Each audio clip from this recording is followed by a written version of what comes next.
Hello guys. Hello everyone.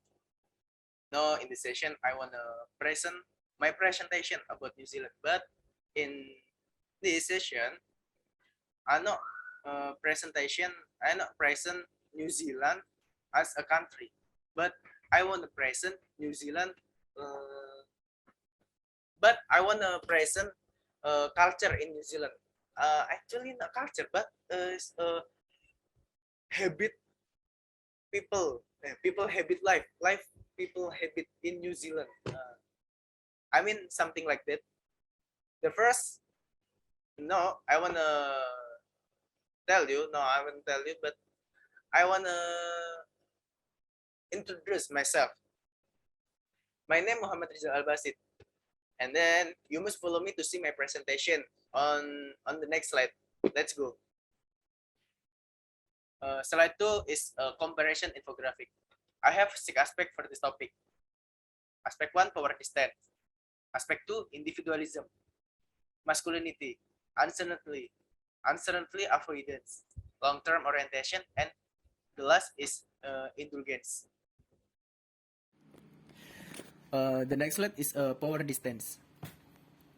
Power distance is defined as the extent to which the less powerful member of institution and organization within a country expect that power is distributed uniquely. It has to do with the fact that a society is uniquely endorsed by the followers as much as by the leaders. New Zealand score very low on this dimension, 22%. Within organization, hierarchy is established for convenience. Superior are always accessible and manager rely on individual employees and team for their expertise. Both manager and employees expect to be consulted and information is shared frequently.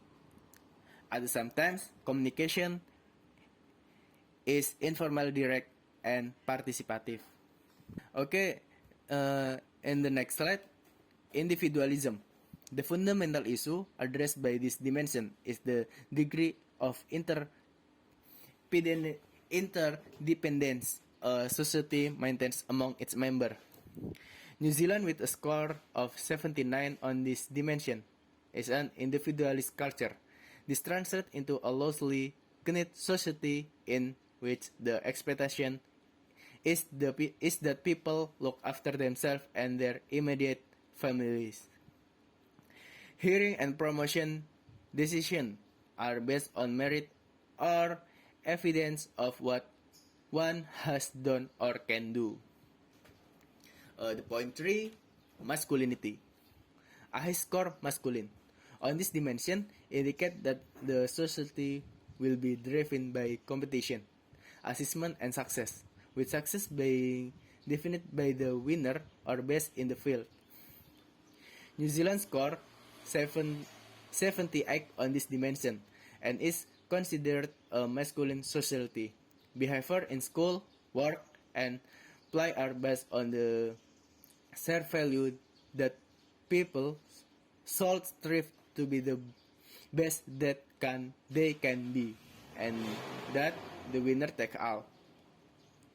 New Zealanders are proud of their success and achievement in life, and it offers a basis for hearing and promotion discussion in the workplace. Conflict are resolved at the individual level, and the goal is to win. Uncertainty avoidance. The dimension uncertainty avoidance has to do with the way that a society deals with the fact that the future can never be known. So will try to control the future or just let it happen. This ambiguity brings with in uncertainty, and different cultures have learned to deal with the uncertainty in different way. New Zealand score in intermediate 49 on this dimension. This score does not show a preference. Point 5, long-term orientation. This dimension describes however society how to maintain some line with its own past while dealing with the challenge of the present and the future. And society's priority these two essential goals differently. With low score of 33 in this dimension, New Zealand is shown to be a normative country. People in South society have a strong concern with establishing the absolute truth.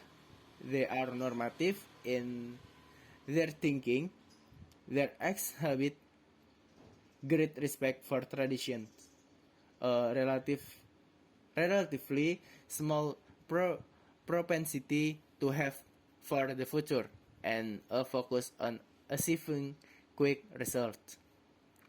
The last point, the point 6, indulgence. This dimension is defined as the extent to which people try to control their desires and impulses based on the way they were raised. Relatively weak control is called indulgence, and relative strong control is called restraint. New Zealand relatively high score of 75 indicated that its culture is one of indulgence. People in society classified by a high score in indulgence generally exhibit a willingness to realize their impulse and desires with regard to enjoying life and having fun. They possess a positive attitude and have a tendency towards optimism. In addition, they place a higher degree of importance on leisure times, as they place and spend money as the ways. I think it's all for me. It's all from me, and it's all this presentation. For your attention, thank you very much. Bye.